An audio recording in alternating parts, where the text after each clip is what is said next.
Les amis, Coinbase nous annonce un crash de marché. On va regarder tout ceci ensemble. On est parti.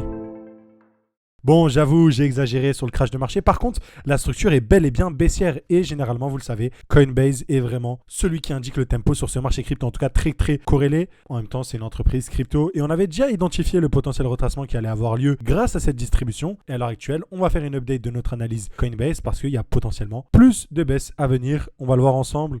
Donc, c'est parti. Donc, on le regarde sur la chart. Vous avez bien mes niveaux, les stop loss qui sont placés. On va placer la nouvelle alerte. Vous savez, nous, on place nos alertes et on attend que le prix nous délivre le mouvement. Donc grosso modo, si vous retenez bien et les principes, vous avez une distribution ici, un high, hop, on dump, on revient dans la supply, on redistribue, on dump, de nouveau redistribution, on dump. Donc voilà, le dernier high se retrouve exactement ici, aussi simple. Bon, vous le savez, c'est aussi simple que ça. Pour la suite, on a un retracement qui est en cours. Alors, il est intéressant. Parce que vous avez vu ici, on a touché deux fois au même niveau. C'est la tiers de notre distrib. Donc, on a créé des EQL, on a touché 2 fois au même niveau. Vous connaissez la règle. Une touche, deux touches, une cassure à la baisse, une cassure à la hausse, indication d'une reprise haussière. Donc, sur Coinbase, on peut avoir un setup de réaccumulation ici pour aller faire des plus hauts en cas de cassure de ce dernier high. Voilà. Par contre, si jamais ce n'est pas le cas, on aura une réaction à la baisse. Voilà, et vous avez vu, là je vous ai donné une tranche énorme, mais si je vous la simplifie, on peut noter le petit gap juste là, à peu près. Donc ces gaps-là, on aime bien les combler, un peu comme ce qu'on avait eu ici avant ce retracement. Donc vous pouvez noter ce gap-là, qui pourrait être une zone cruciale. Dans tous les cas, on va descendre en unité de temps et vous allez voir ce qu'on observe généralement. Donc vous le voyez, c'est juste, on récupère des EQH par exemple ici, hop,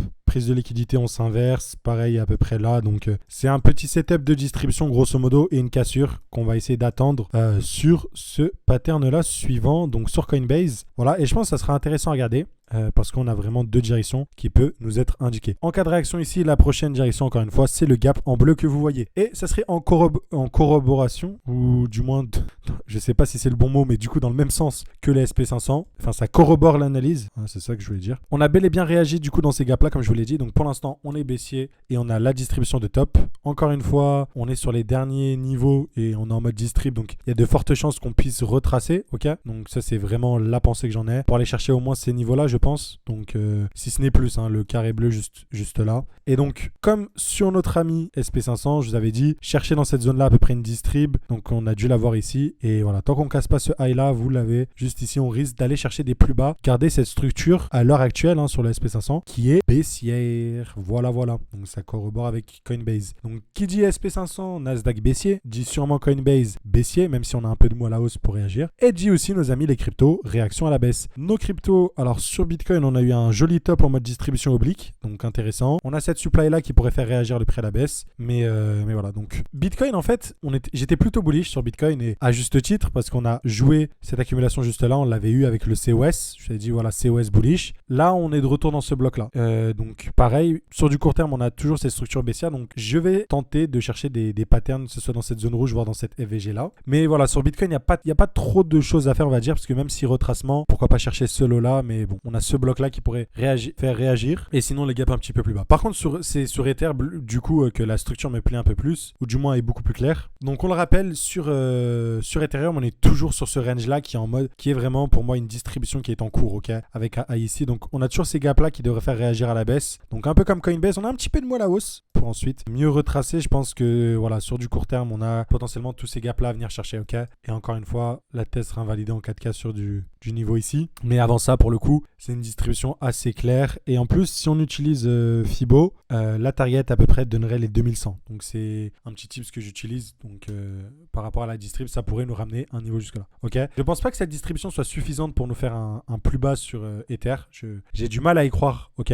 Mais en tout cas, je sais qu'on aura un retracement jusqu'ici. Et après, bien sûr, si dans ce bloc-là, on n'a pas d'accumulation, on s'abstiendra et on s'abstiendra de s'exécuter. Mais voilà. Et du coup, sur une globalité, voilà, sur Solana, c'est pareil. On a eu cette distribution toujours baissier. Là, on a bien pump sur Solana, mais on est de retour dans ces gaps-là. Donc, attention, setup à venir chercher sur Solana sur du court terme. Toujours baissier. Le high, vous pouvez mettre l'alerte juste là. Tant qu'on ne casse pas, on risque d'être très très baissier. Le pétrole, on en parlera plus tard, mais voilà, bullish. On a repéré l'accumulation. Dites-vous, hein, ensemble les amis, on a repéré l'accumulation, j'allais dire d'une vie, mais du siècle. Hein. Cette trend-là, la liquidée plus la cassure de ce high-là, ça peut vraiment ramener des folies sur le pétrole. Hein. Je vous l'ai dit, c'est high-là, cela. Voilà, faites attention. Donc, on va continuer à suivre ça de près.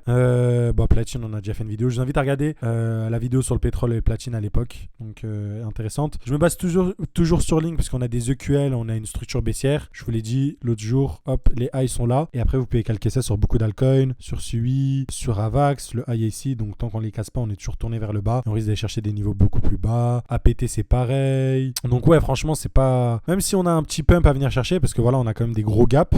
Un peu sur l'ensemble, pourquoi pas. Mais derrière, pour moi, c'est pour mieux retomber. En tout cas, c'est le sentiment que j'en ai, tu vois. Un peu en mode redistribution comme on a eu ici. Donc, voilà un peu mon biais à l'heure actuelle. Si on regarde côté chinois, ça fait longtemps qu'on n'a pas regardé. Hang Seng, on avait une distrib ici qui a causé un retracement. Donc, voilà. Ça, c'était en même temps que... Ça, c'était la crise des tarifs, du coup. C'était en même temps que le Nasdaq SP500, si je ne m'abuse. On a une belle reprise, pour le coup. On a une belle réaccumulation sur le Hang Seng ici. Donc, je surveillerai bien cette demand qui peut continuer à ramener des plus hauts sur le Hang Seng. Du côté Xiaomi, pareil, attention à ce retracement qui pourrait potentiellement arriver avant de repartir. Voilà, on est sur les zones de résistance de l'ATH, quoi. Sur notre ami BYD, alors, j'ai un peu du mal à y croire, mais la structure est là. On est peut-être sur une distribution avec cette prise de liquidité, mais pour ma part, elle se confirmera en cas de cassure de ce lot-là. Ok. Donc, comme on ne l'a pas cassé, voilà. Mais pour le coup, vous l'avez vu, on est bien retourné dans cette FVG-là et on a marqué un top juste ici. Donc, je surveillerai un peu ces deux zones sur BYD, mais à part ça...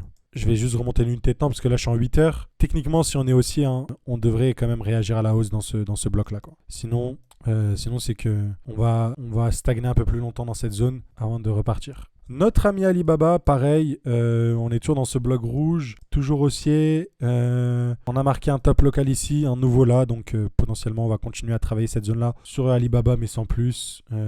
Franchement là, je passe, mais j'ai pas trop d'opportunités comme ce que je vous ai montré sur Ether et tout, donc...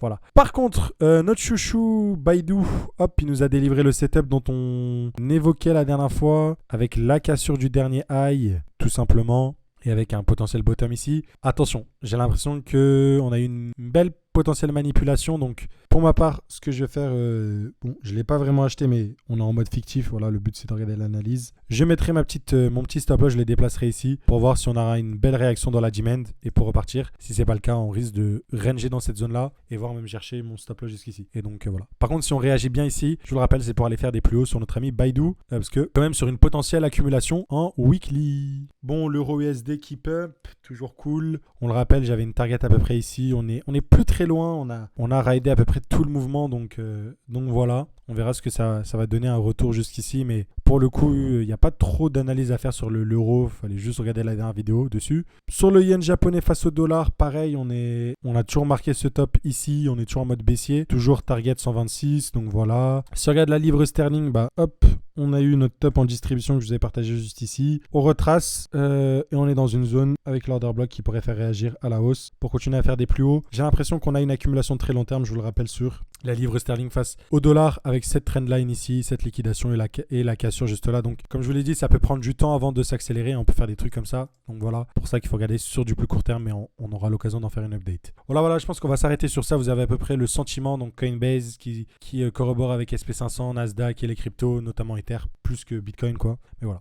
Allez, n'oubliez pas, si jamais vous voulez apprendre cette méthodologie, vous avez les modalités dans la description. C'est un accompagnement de 12 mois et vous avez aussi nos analyses. Et voilà, très très vite. Ciao, ciao.